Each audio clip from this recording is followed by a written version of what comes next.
And here we go again. This is July Garden Update, Part 2 you could call it. You can see the wildflowers. These are marigolds, kind of. I planted these things back in April, and they don't seem to bloom until they get to be about 2.5 feet tall. It's very strange. You can see I have a couple other ones along the fence there that haven't even come out with flowers yet. There's my zucchini plant that has been producing a couple of zucchinis, but it looks like something got in there and kind of ruffled it up. I don't know, the rabbit or I don't know, something. It still seems to be surviving. There's a zucchini in there that I think we'll get a look at in a little bit. As you can see, my apple tree in the foreground here that I keep saying that I planted from seed last year is now well over 6 feet tall and starting to branch out. So I'm hoping that over the next couple months it forms some good branches and a little bit thicker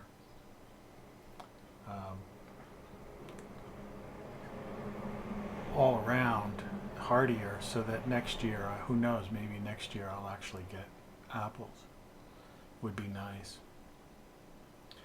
But as you can see, it's very lush out there. On the left hand side is all of the mint, which is bolting, and behind that are some more tomato plants, some cherry tomatoes, I believe.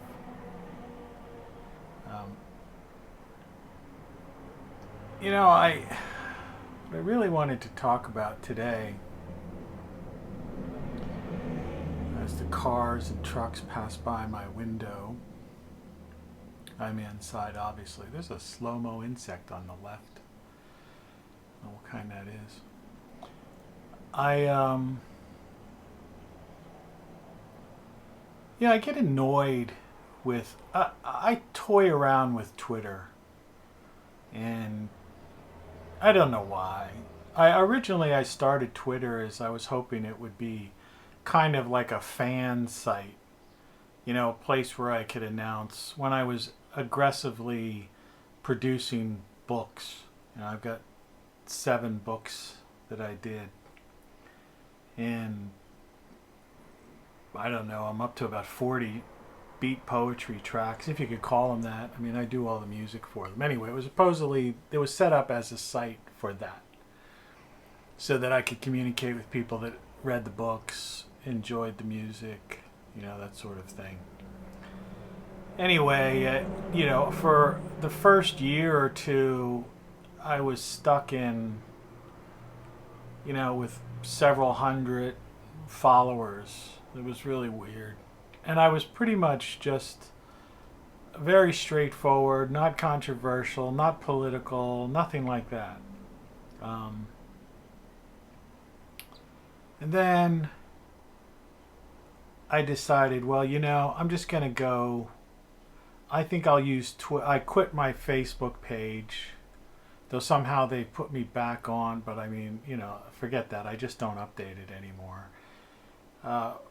And I thought, well, okay, I'm going to use Twitter as a page I rant on that's like the political aspect, and I'll use YouTube as my gardening, / music video channel,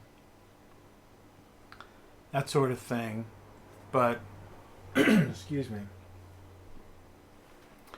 I noticed that even if you take a political side on an issue, which to me, I'm becoming very bored with politics, though I could be very opinionated on politics at the same time. I'm at a point where I'm almost peaking in the manner in which I'm outraged and opinionated, but at the same time, I keep hoping that they actually ban me from Twitter, because I'm also simultaneously bored with politics.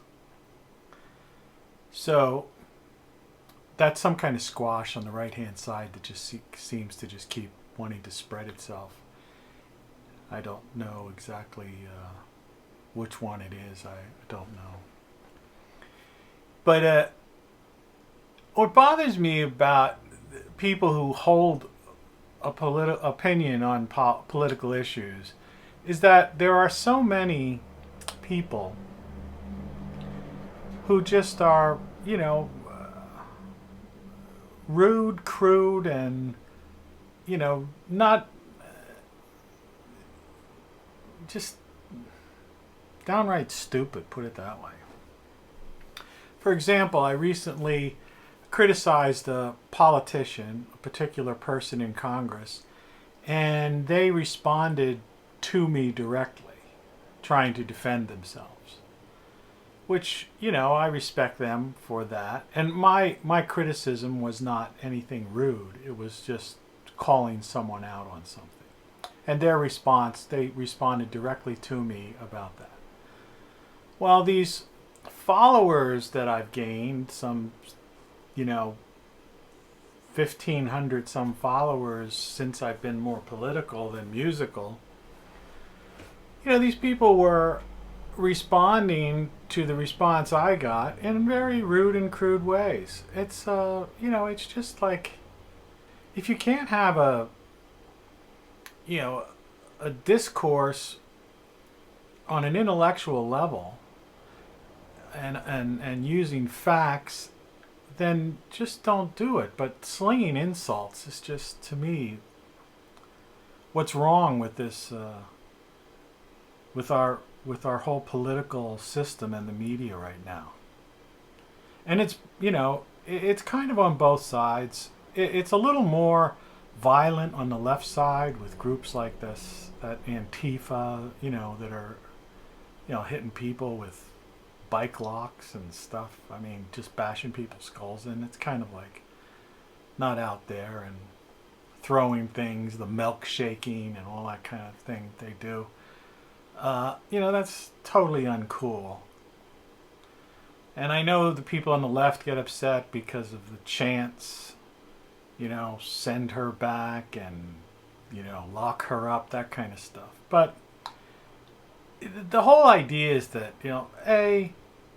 if you're going to have a political discussion, base it upon facts.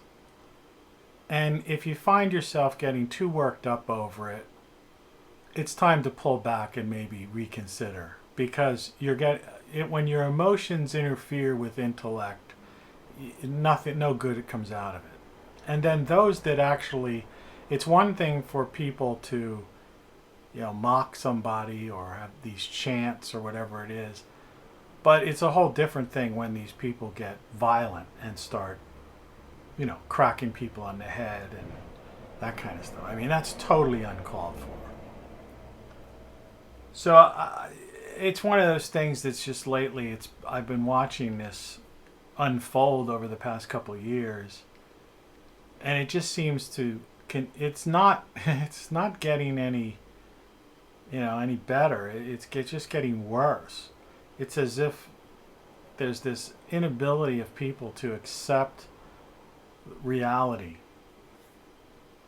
and that's, that, I don't know if that's caused by, the manner in which the school system is indoctrinating people, or if it's the constant bombardment by the media that drives people, nuts.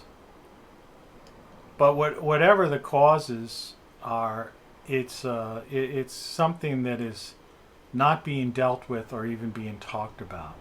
It's back and forth, he said, she said, they did, but it's rooted to me in an inability of people not being able to accept reality, accept an outcome of an election, accept a fact, or jealousy, whatever. It's just very emotional.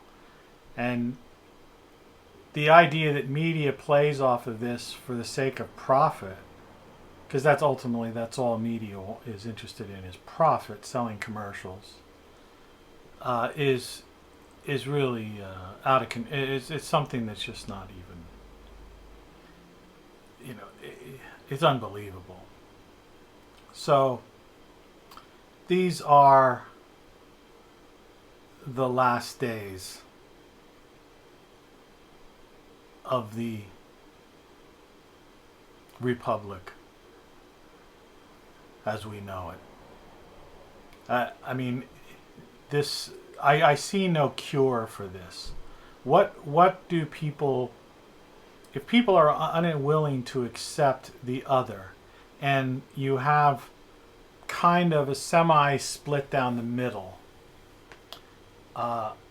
then how do you go forward? Because what we're witnessing over the past couple of years is that there are people that just will not accept Donald Trump as president, and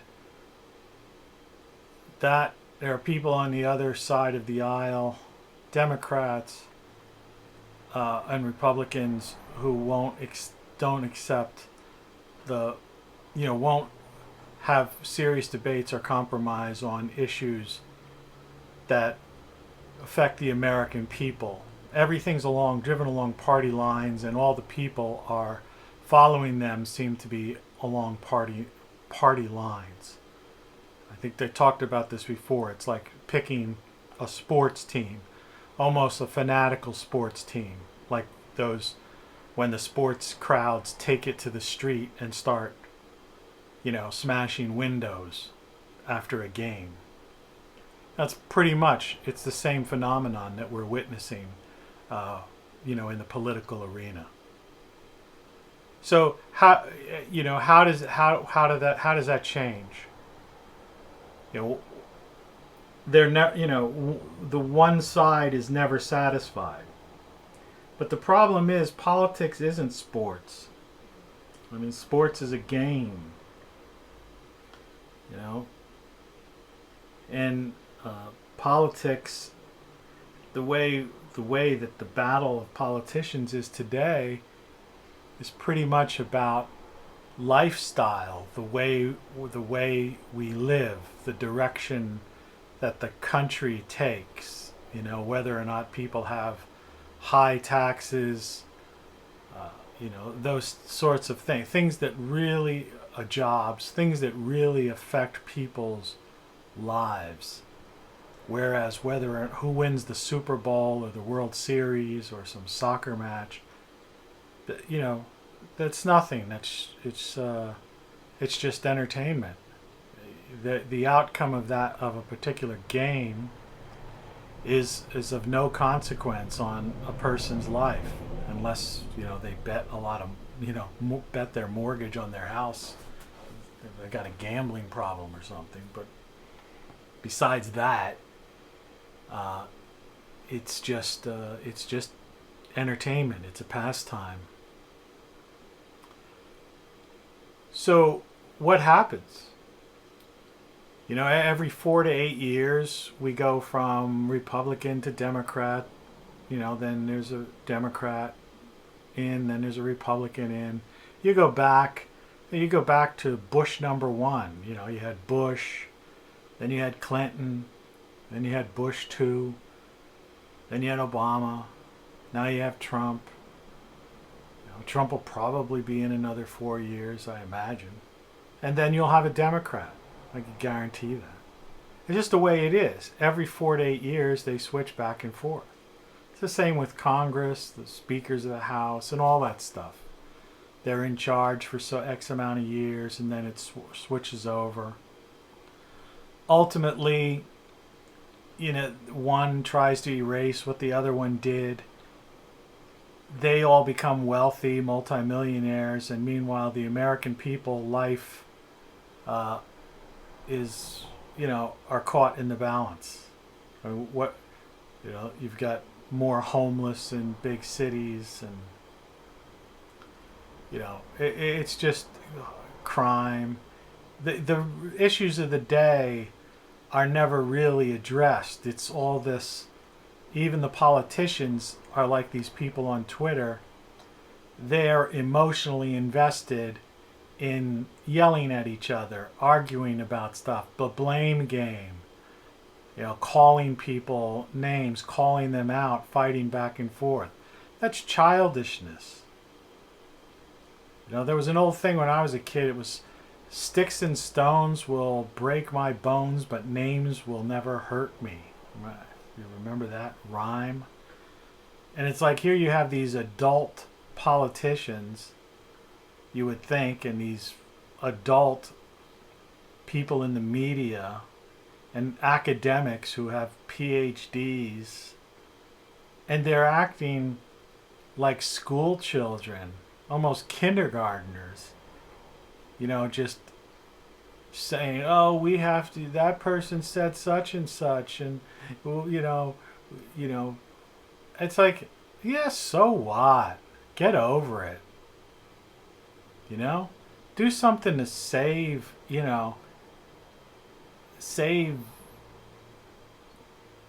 people from being homeless. Clean up the streets. That kind of stuff. You see that pile of lettuce there, and right in the center, coming in the center screen? I just pulled that out today. And at the end, you'll probably see that box is empty if the camera, if I didn't run out of space on the camera. I've yielded so much lettuce. In fact, that's where I originally grew the seeds. And I pulled plants out of there, little individual lettuce plants out of there, planted them in other parts around, and those are my main lettuce plants. That's where I got them from. I have so much lettuce this year, it's crazy. You can see on the left-hand side coming around, there's a little kale in the corner there, catty corner in the corner.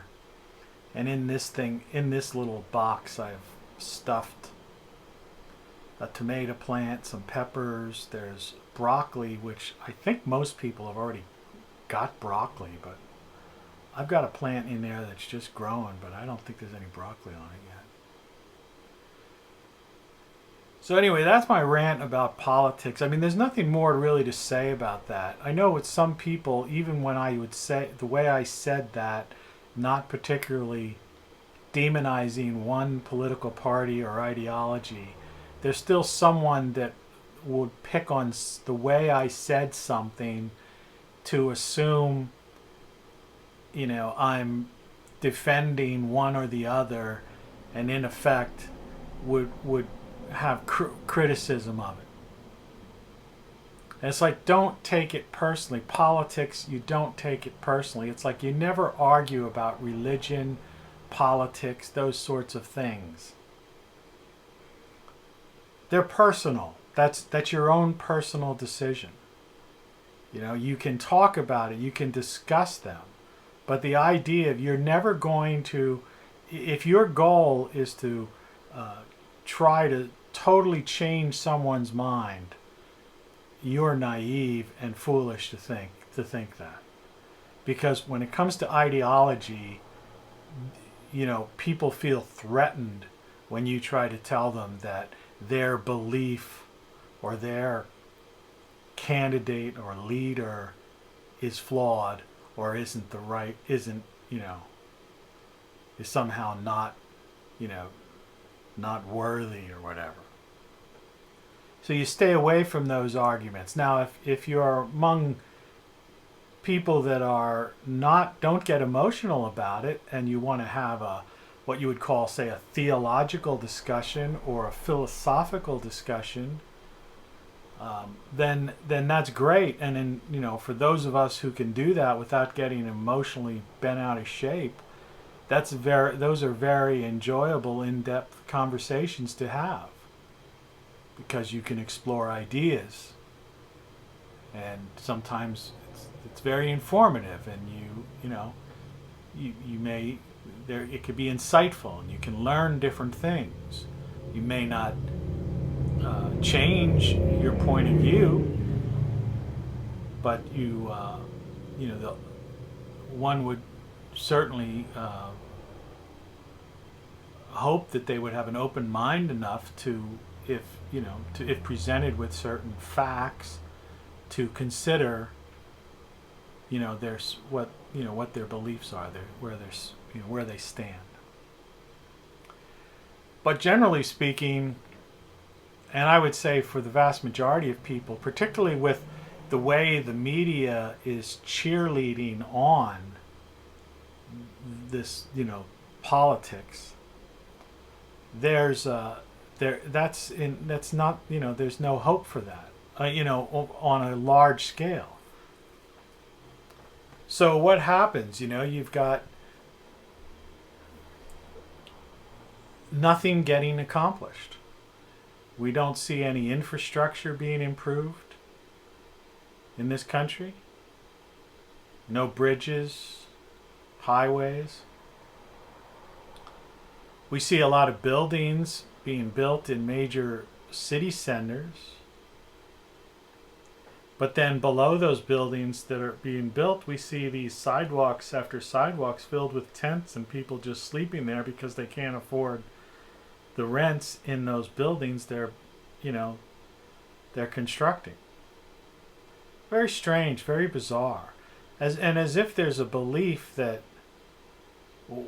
somehow there's suddenly going to be people that are going to be able to be paying these, multi-thousand-dollar rents.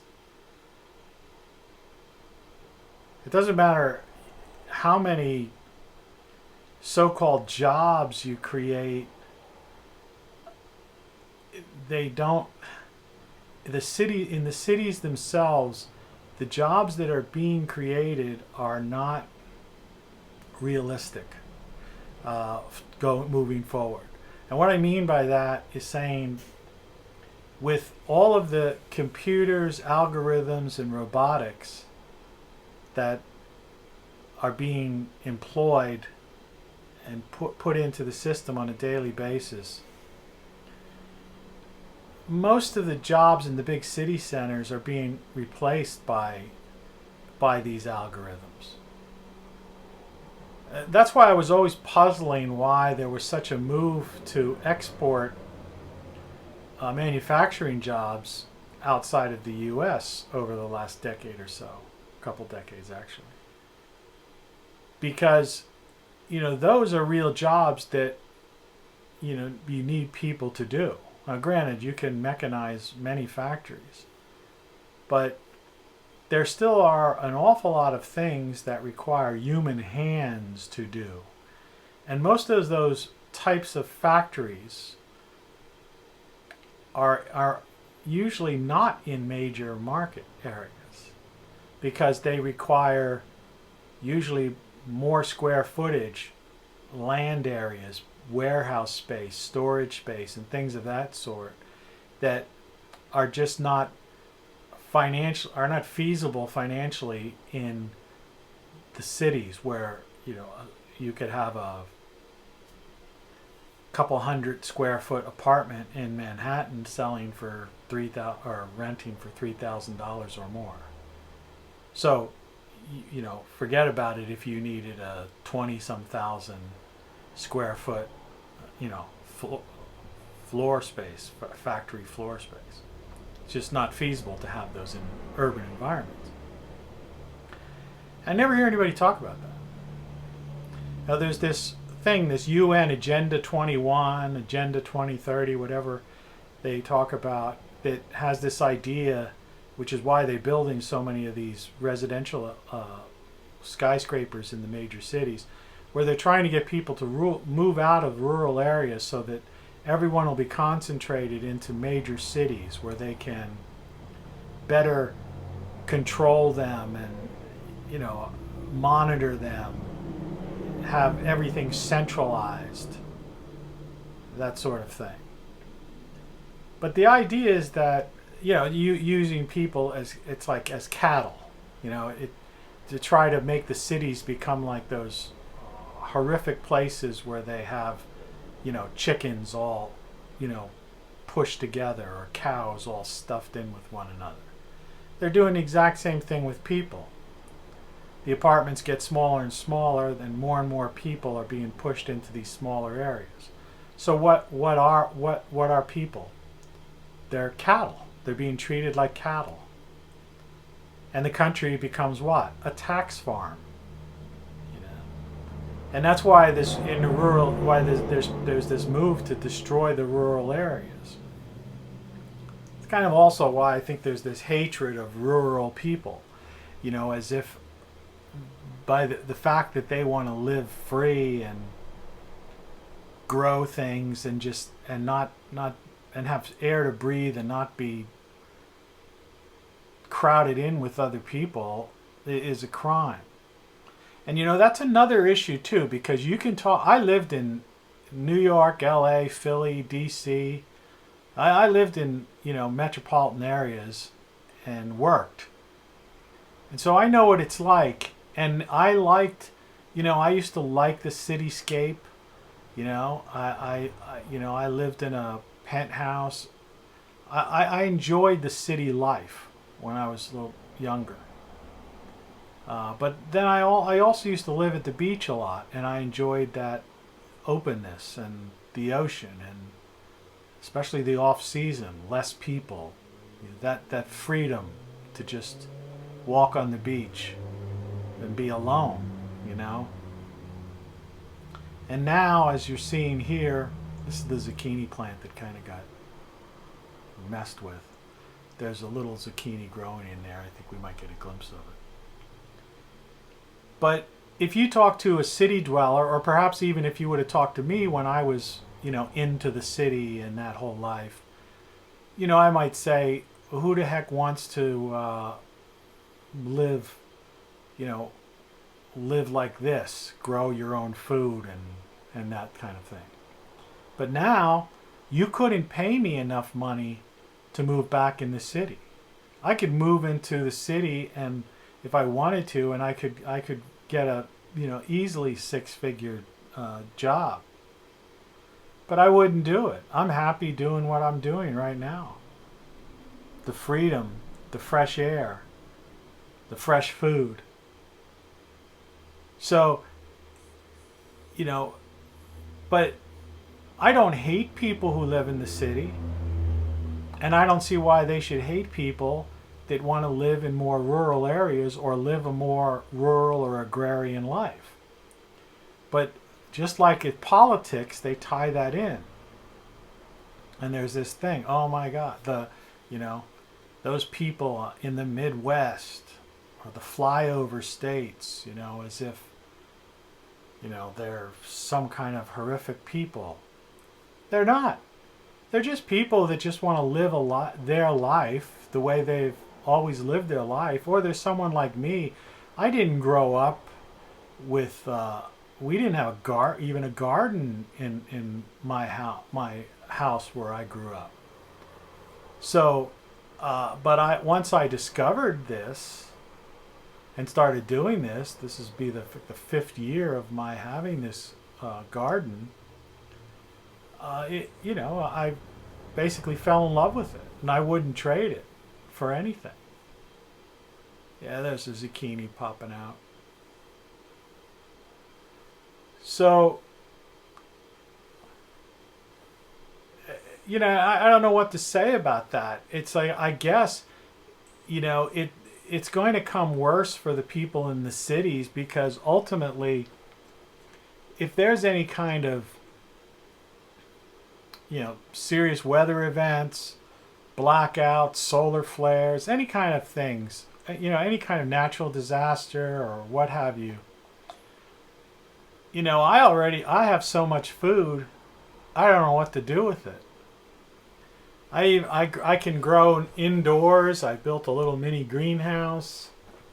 My goal is to have, I've showed you those apple trees, and I'm starting some other apple trees. My goal is to have enough food grown that I'm pretty much I'm self-sufficient year-round. I'll eat my own food year-round. Right now, I cannot eat all of the food I produce. And have been as generous as I could be by giving. I just gave away this past weekend like 3 bags of bag of kale, bag of lettuce, a bag of Swiss chard, and then a bag of parsley and or oregano or something like that. And I just pulled 2 other bags out today of lettuce. I've got a zucchini about 3 times the size of the one you're looking there at the ground sitting on my counter, and about 4 or 5 tomatoes ripening on my counter in the house. I'll post a picture, inset picture of it here. Take a break and do that right now. Yeah, here's some tomatoes. The bigger zucchini, that's a Swiss chard on the right, and below that there's some parsley on top of kale. And that was just something that I pulled this morning, just sitting on my counter. So, it's a different life. It's, some people call it homesteading. I don't have chickens or anything like that. I feed the birds, the bunnies, and the chipmunks and things of that nature. Those are my farm animals. I have a cat lives in the house. But, it's a good life. It's fresh air. It's something to do. I don't spend much money. I don't talk about it much, but I bought this house for,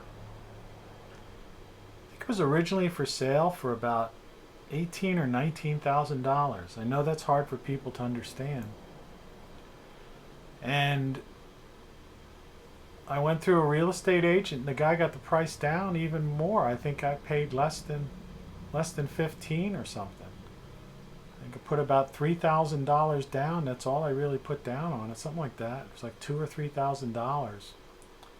And my mortgage, insurance, and taxes, like all my taxes, my insurance, and my mortgage, is around $200 a month. Think about that. $200 a month. So that's people, you can't even rent an apartment for $200 a month. And again, that includes my taxes and homeowner's insurance. I mean, right before I moved here, I was renting a place in a town where I was publishing a magazine, and my apartment was $675 just for the rent, but I had to pay all utilities and everything else. I mean, it was well over. That place was costing me about $1,200 minimum to live there, and the cost of living in that place. I mean, I needed a couple of $1,000 a month just to basically pay the bills.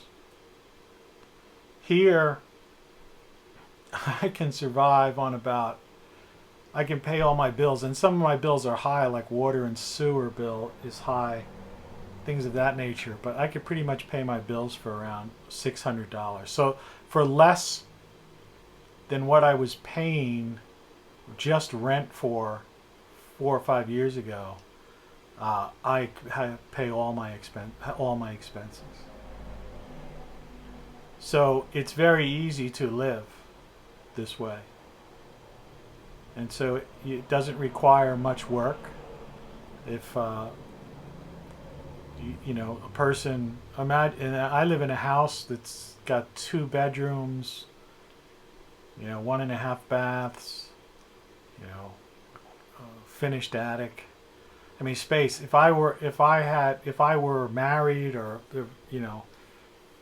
imagine 2 people and it only costing $200 or $600 a month.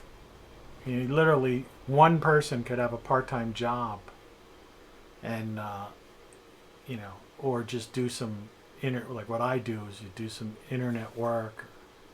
Of course, I'm basically gearing into. I've been semi-retired the past year. You get on the left-hand side, if you look lower to the ground, you can see the mint flowers, and it looks like there's some kind of slug or something on that leaf. I didn't even notice that.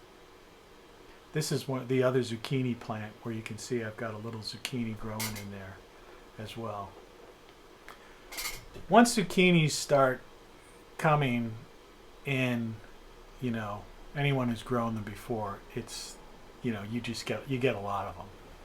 The key is to pick them when they're young and smaller, because they're softer and they're, you know, easy to cook. You could use them in a lot of different things. The big ones get like very seedy, and I mean with more seeds by saying that. I don't know why I'm zooming in on these leaves in the ground like this. I guess I'm trying to was at the time trying to get a close-up on that zucchini in there. But, you know, think about that. So that's my response to, you know, the fall of the republic, the fall of the empire. It's as if, what are people going through the rat race for when it's so easy to just live a traditional life? And I'm not living out in the middle of nowhere. I'm next to it's actually part of a city. It's called, but I mean, there's an airport here, albeit a small one. There's an Amtrak rail line that literally you get a train from this city to, you know, parts, Philadelphia, New York, D.C., you know, all those places. Just hop on a train, get a flight, and I don't use the bus, but there's a bus right across the street from me. Bus stops there every day. I can walk to a supermarket. I happen to be lucky enough to live right next to a doctor's office. I just go to a doctor next door. And, you know, there's fast food, convenience stores, and that sort of thing. So, you know, and I pay $200 a month rent. And I have a yard, a relatively small yard, south-facing, which is the key if you want to grow stuff, that I grow all this stuff. I mean, granted, I think I'm one of the few people in this area that I live in that does this. But anyone can do it. So when I see people so angry over things like politics, you know, and all these so-called issues they have, I just think, you know, why? You know, just chill out.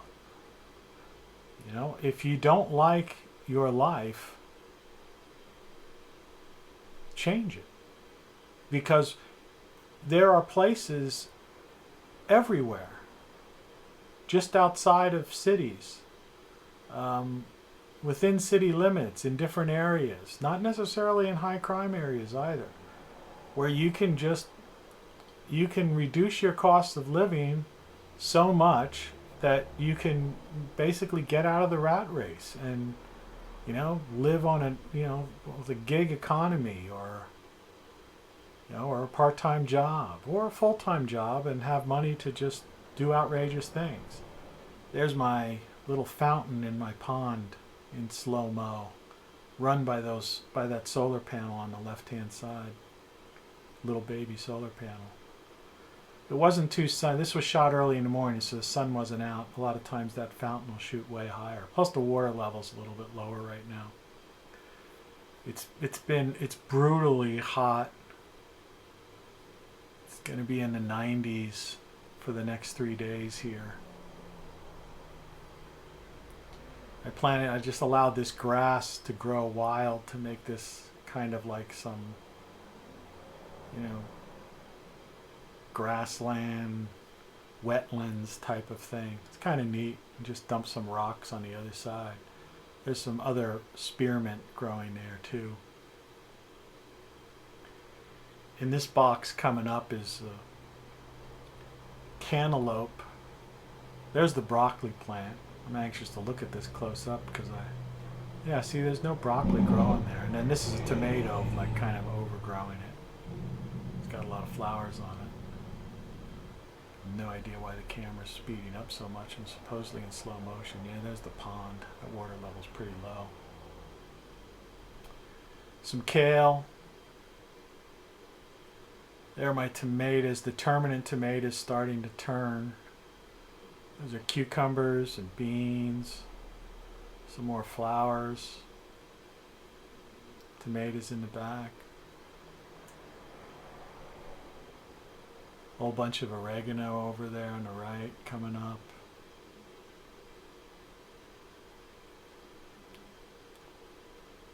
It's just growth, amazing growth, all from seed.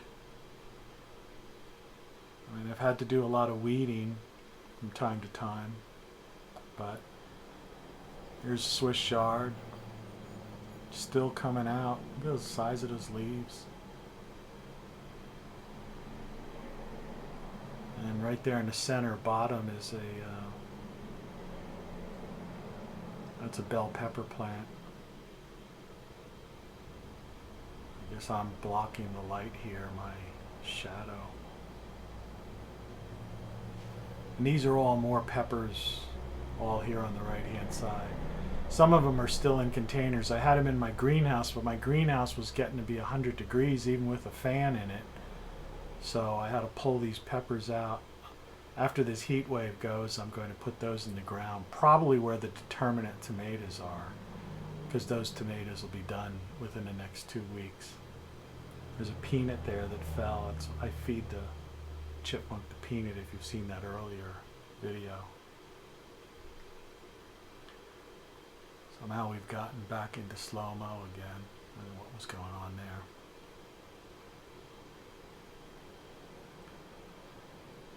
So that's the theme for today, is that if you're unhappy, do something about it. When I originally planned, I knew I couldn't maintain the cost of living that the way I was living 5 years ago, and be happy. I mean, I could have, but I wasn't happy. It was just it was like work, eat, sleep, and it was doing nothing for my health. So, but I didn't jump into. I just started looking on online, these online real estate places, looking at properties within so much of a radius, and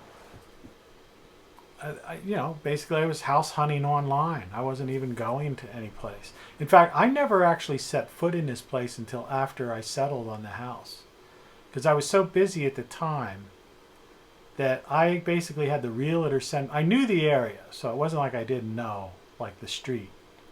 But I didn't get physically in this house until after I bought it and had the key and opened it up. I had seen photos, and I had a friend actually even go with the realtor to take some pictures. But I pretty much bought this place online. And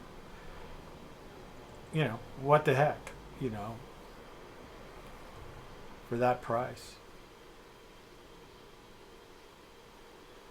But once I had decided I was going to do it and I had chosen the place, then I started gradually, boxing things. I had made up my mind. See, the first thing you have to do, like most people get overwhelmed and they say, oh, I can't do this. I can't move. I can't, this is too much. It's too stressful. They drive themselves into a state, of anxiety and madness. But the thing is to just take it slow. Years ago I moved many times because I've lived all over the country. So, a word of advice, take it from a guy who's done this before. There was one time where I knew where I was moving, and I had a friend who lived near where I was moving. And I just started boxing things, and I was UPSing boxes. I said, "Hey, could I just say I'm going to send you some boxes over the next couple months? Would you mind just storing them in the back of, your garage for me?" And they had extra space. They said, "Yeah, no problem. We don't care." And I ended up I must have sent about 20 or 30 boxes to before I moved, so that when I eventually moved, I didn't I put the rest of my stuff in in one of those cheap storage, like $50 a month storage lockers, like some tables, furniture, things, bigger items, and because I knew if I was really happy at this new place, because I've moved so many times, that I may or may not send for the rest of that stuff. But if I didn't, I had it, and $50 a month, had enough money. That wasn't really a big deal. But I literally just hopped on a train, an overnight sleeper train, with 2 bags, and had made arrangements to rent a motel at a Motel 6 in the town that I was going to move into. I didn't have a place to live there yet. It was like a beach town. So I rented a motel, made a reservation at this Motel 6 for like a week or 10 days in advance. Took the train down with my 2 bags into this Motel 6. I got 2 of the things that I had sent to this other individual was my computer and some things like that. So I set up my computer in my Motel 6. And then I started looking at apartments and places to live. And within a couple of days after looking at some places, I found a place to live, moved my boxes in, went to one of these thrift type stores, whatever, bought some basic furniture, ordered a mattress and a bed. I mean, I had, you call just to get the phone and internet set up. And I had, I did it all. It was easy. It was like nothing. It was just like an adventure, But with this place, obviously it was, didn't have to send boxes, but I just started packing boxes. I knew I was going to do it, getting organized gradually, not stressing myself out, and going through things every day, just, taking it leisurely, put a little time into it. And when the time came, I just called the movers, and I had everything ready, all, except some of the bigger stuff, which the movers just, carried, like dressers and a table and some of that kind of stuff. And then just drove my computer, television, and some things like that down in a car. Went to Settlement, got the keys, moved in, and I had already had the water, electric, and the internet and phone turned on, because you could do that over the internet or over the phone. So I literally just moved in, and that night I slept in my own house, and I had a phone, computer, a shower, and electric and lights. So, and actually, when you first buy a place, your first mortgage payment isn't even due for so it was, for me, it was like for another month and a half. So basically I had like no bills. I just moved in, I'm living in this place. It was great. So to make a long story longer, I guess this lifestyle may not be for the average person. They may want, to be, to have the nightlife or, be around millions of people or something. But the thing is, I can do whatever I want to. I'm free. I'm not burdened by financial problems, and it's just a great way to live. I recommend it.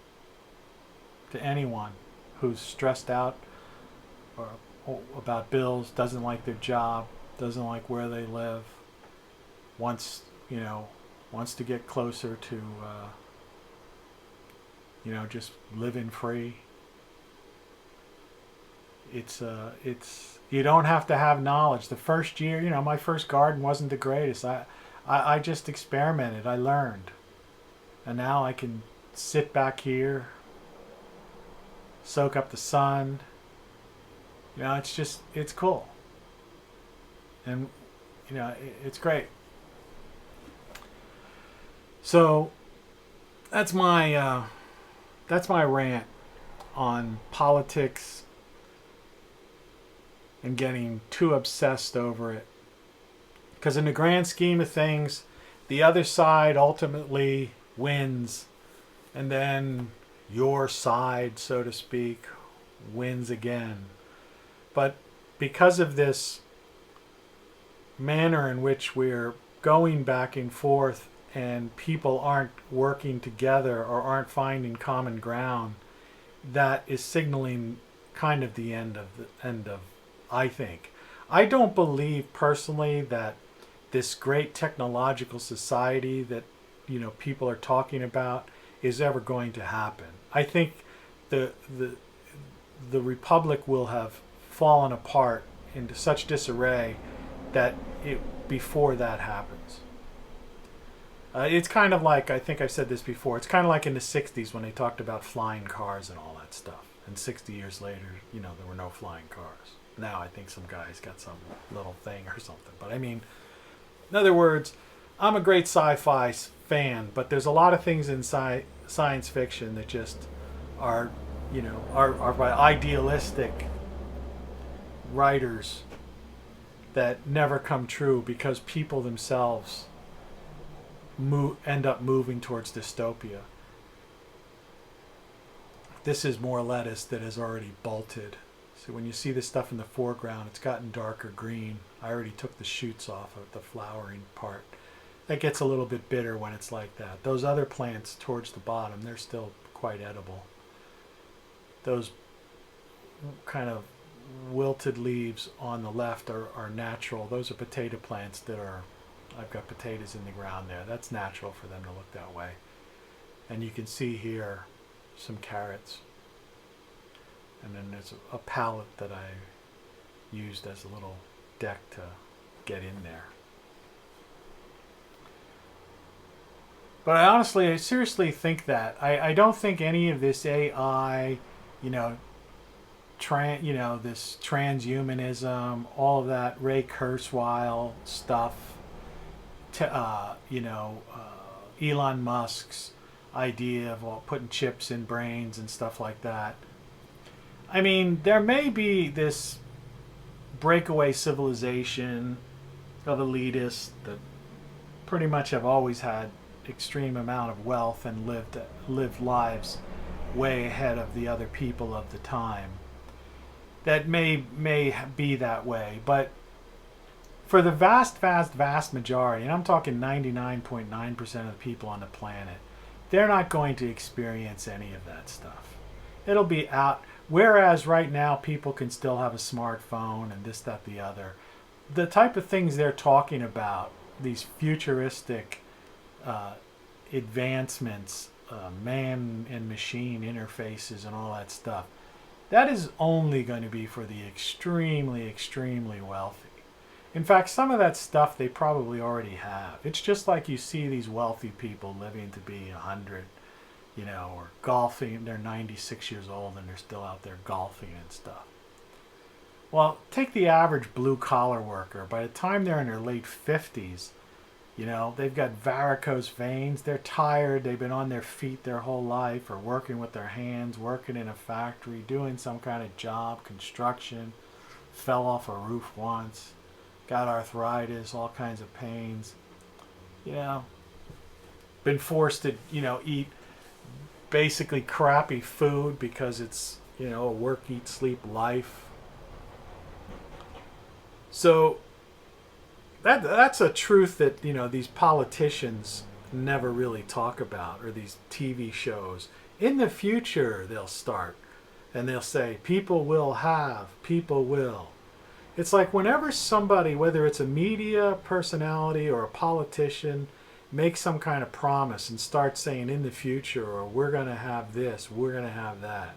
That's when you put out your antenna, your skeptical, antenna, and think about it. Ain't going to happen. It's not going to happen for the average person. Not even a person making $120,000 a year.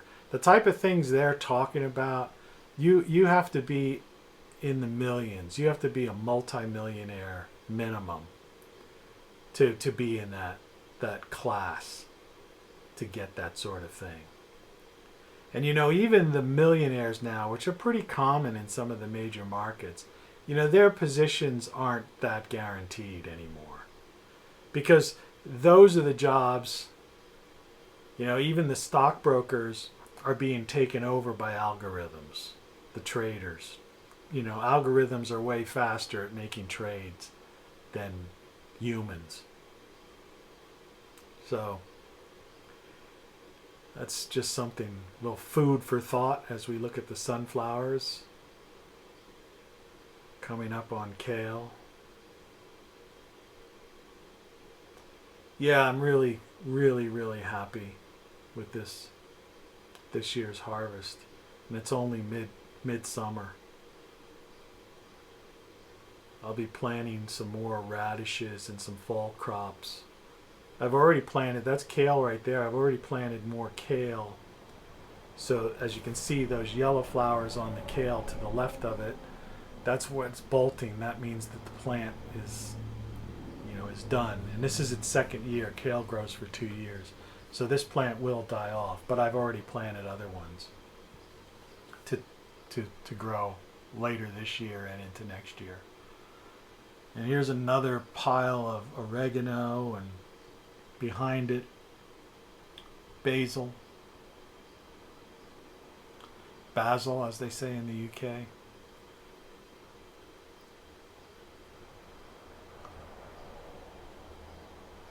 So it's a great way to spend the last days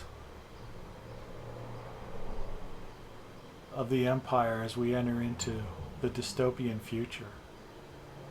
If you go to my website, rockflux.com, there's a link into something called the Diehold Foundation, I believe it's called. Doug Vogt, V-O-G-T. He's got this thing that every 12,068 years, the sun has something called a micronova. And it's going to happen again in the year 2046 or something. And basically it's kind of an extinction level event. So we only have till 2046 anyway. I may talk about that more in depth, but he's much better at it if you go to that link. So in the meantime, listen to my music, buy one of my shirts or hoodies, support the beat poetry. I mean, some of my tracks are good. I've said this before. I think the new track that I just put out 2 weeks ago, Virtual Cage, is pretty cool. But I still like Game Over, Autopilot, Bigger Than That. I mean, these are, to me, if the state of radio and the music industry wasn't the way it was, these songs would be getting airplay. I mean, I was a general manager of a radio station, and I programmed music. I'd have put them in my station. Without even thinking, I would have listened to it and I said, yeah, put that in. I'd have put it in the playlist. But check that stuff out. I mean, I don't know. I'm shadow banned. I guess my YouTube videos are choked. I mean, there's no, of course I'm deplatformed in a sense of demonetized, I guess I should say. I have been for a long time. Because they just, I guess, don't like this kind of talk, open talk, honest talk. I have no idea. It's nutty. You know, the goofiest things, how I could only get 2 views on a video is unnatural. You would think by, you know, just random laws of probabilities with billion videos or billions of people on YouTube that just randomly, statistically, you know, any video should get at least a couple hundred views. I mean, it's I've studied statistics enough to know that.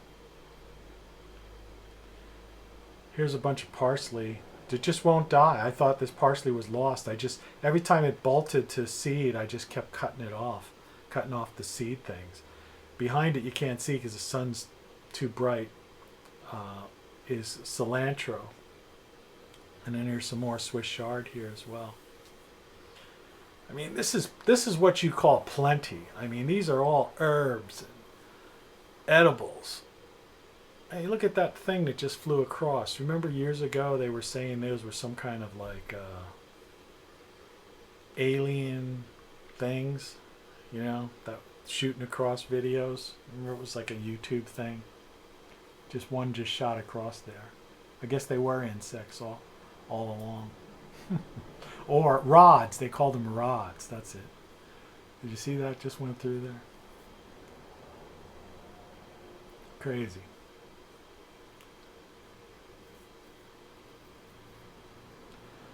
So a shout out to Tattoo, who's one of the few people that watches these videos. How's it going, man? And to anybody else, thanks for discovering it. Check it out. Hit the like button. Hit the bell and be notified when the next one comes up. Subscribe, whatever. And we'll see if we go somewhere with this. I'm gonna be doing these things on a fairly regular basis. I noticed that the content on YouTube is, you know, gotten a lot weaker, or a lot of the vloggers are just putting less and less time into putting up new content. And to be honest with you, I'll watch this video myself. It's a great way. It's like an hour and 6 minutes or something like that. It looks like the time's coming to. I'll watch this myself. It'd be a great way to just kick back and kill an hour, listen to myself babble, the raspy voice. There's another pepper plant right there in the very lower corner of that little box. Needs to be transplanted there as well. I really like these peppers. I'm excuse me. I'm hoping I get more. And that was a missed call that came in. Obviously wrong number. Timing is perfect. All right, I'm going to put an end to this. I'm just killing time watching the clock tick off, and I'm babbling. So once again, if you're new to this channel, my name's Tony Caravan. Check out rockflux.com, and there's a link to my books and music. And I'm getting into designing t-shirts that kind of have, you know, just started to do it. I have about 3 or 4 up there now. But I'm starting to get into like putting the titles and phrases, some ideas from my songs. The one, you know, I'll put one at the end of this. It's called Game Over, which I don't think is a good song. But they're good shirts. I bought them. I checked it out, and they're cheap. I mean, price-wise, but it's nice material. So anyway, I'll leave you with a little bit of virtual cage and talk to you soon. Cheers. Yeah. There.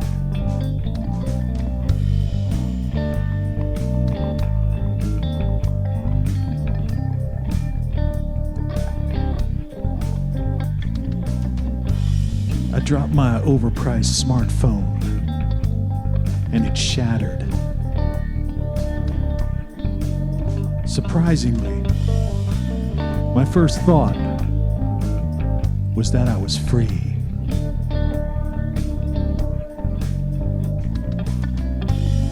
Free from the virtual cage that tethers us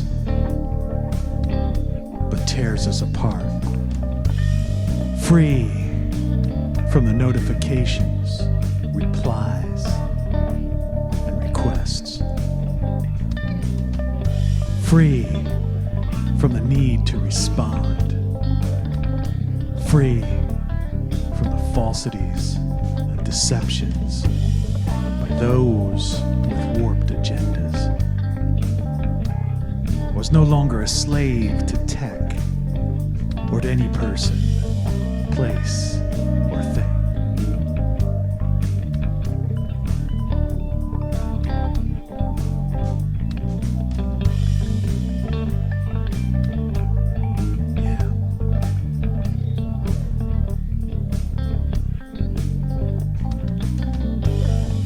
Canceled my cellular service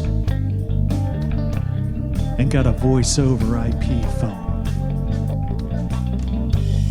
I broke the chains that bind us to a ringtone.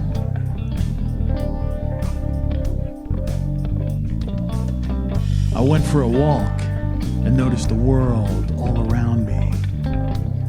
Sat in the sun and felt what it was like to be human again. Yeah. Free from the virtual cage.